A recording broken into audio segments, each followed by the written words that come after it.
Lanzamos un llamamiento el 15 de septiembre al pueblo de México que se publicó el 18, donde estamos convocando a la desobediencia civil, a la rebeldía popular pacífica con cosas puntuales, no en abstracto. Y uno de ellos es el Centón. Quieren aprobar la reforma laboral, la quieren sacar esta semana, y entonces mañana 25 a las 8 de la mañana la idea es bloquear todos los accesos de la Cámara, dependerá de la respuesta de la gente, por supuesto, y es la primera iniciativa de desobediencia civil concreta frente a una ofensiva terrible que es lo que representa la mal llamada reforma laboral, estas reformas impertinentes que quieren imponer en contra del interés del pueblo de México.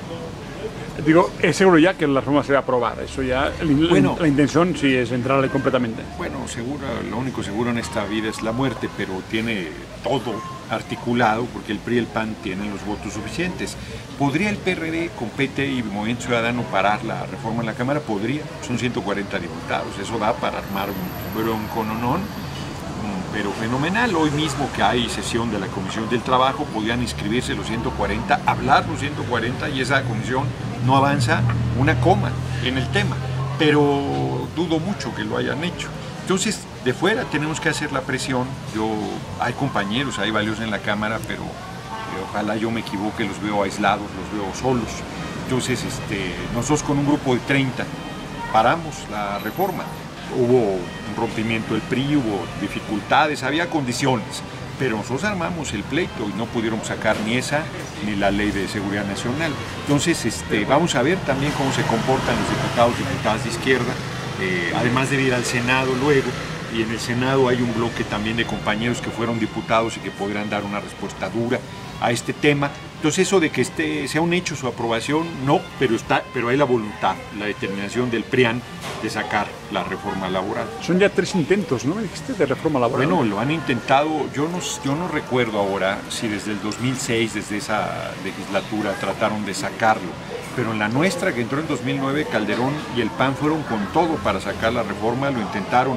Y yo no sé si desde el mismo 2009, en el 2010 sí, con todo, en el 2011 nuevamente, y ya yo creo que sí fue desde el 2009, porque hicieron por lo menos 2 o 3 intentos de sacar la reforma. El PAN inclusive le reclamaba al PRI esta situación, y el PRI, un sector encabezado por el propio coordinador, hizo todo por sacarla, y otro sector se opuso con fuerza también. Eso nos ayudó sin duda a nosotros, pero nosotros hicimos una resistencia feroz a esas 2 reformas, y es algo de lo que me enorgullezco, la verdad, porque no es una cosa menor.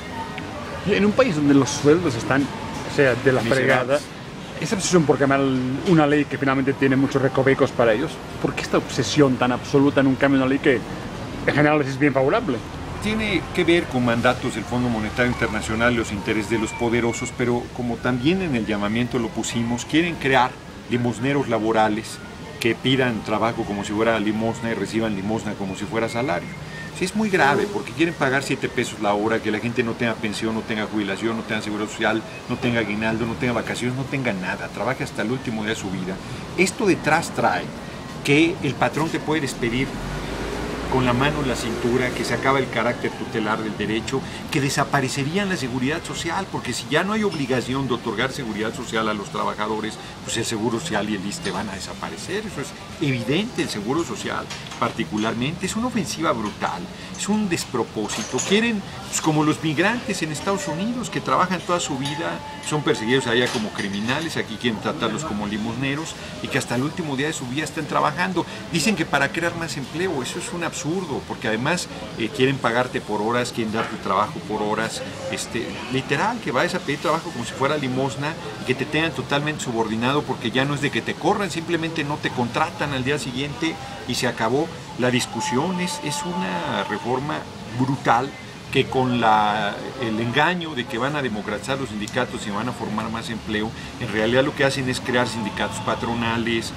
acabar con todos los derechos laborales, volver al siglo XIX. Es una moderna forma de esclavitud que verdaderamente es terrible, cuando lo que se requiere es crear mayor empleo, bien pagado, con poder adquisitivo, para que haya mercado interno, para que haya producción, para que haya un círculo virtuoso. Me parece que es de sentido común. Yo sostengo que ni a los empresarios les va a favorecer esta reforma laboral.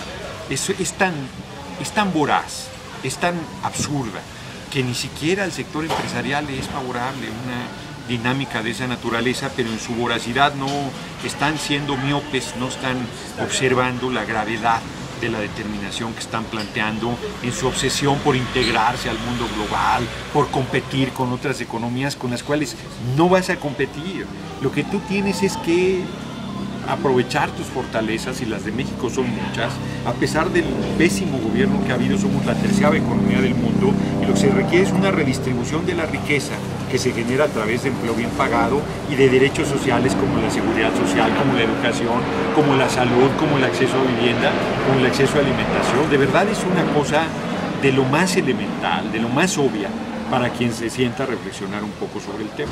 De hecho, hay otra idea así perversa que está corriendo, que es la eliminación de la cuota obrera patronal, que se ha dicho más de una vez. No, desaparecería todo, porque, vamos, si tu patrón ya no estás obligado a darle seguro social a tus trabajadores, si hoy no se los das, se los escamoteas, o les pones en un salario menor al que realmente están percibiendo, o dejas de pagarlo aunque se lo descuentas al trabajador, ¿no? Hacen todas esas barbaridades hoy que están obligados a darle seguridad social a los trabajadores, pues es evidente que ya sin esa obligación la seguridad social va a desaparecer, no solo la cuota patronal, sino simplemente el seguro social desaparecería, pero en bien poco tiempo. Empezaría a desmantelarse, se privatizarían los servicios de salud y solo tendría acceso a segundo o tercer nivel quien tenga dinero para pagar. Eso es el plan que trae, digamos, Levin, ¿no? Un poco ese plan de seguridad social universal que dicen, pero con unos paquetes, ¿no? Pero esa seguridad universal es el seguro popular de Calderón, que es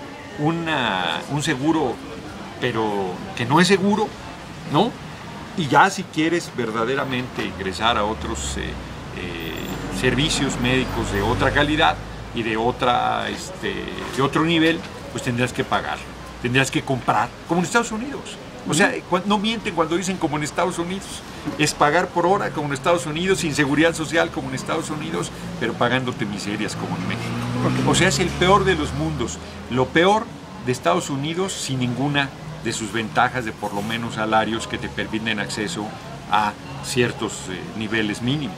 ¿Y tú crees que la gente es consciente, digamos, de lo que está viniendo? ¿O? No, yo creo que hay un sector que está dándose cuenta, pero que todavía no se alcanza a percibir el tamaño de la violencia brutal que implica una reforma de esta naturaleza.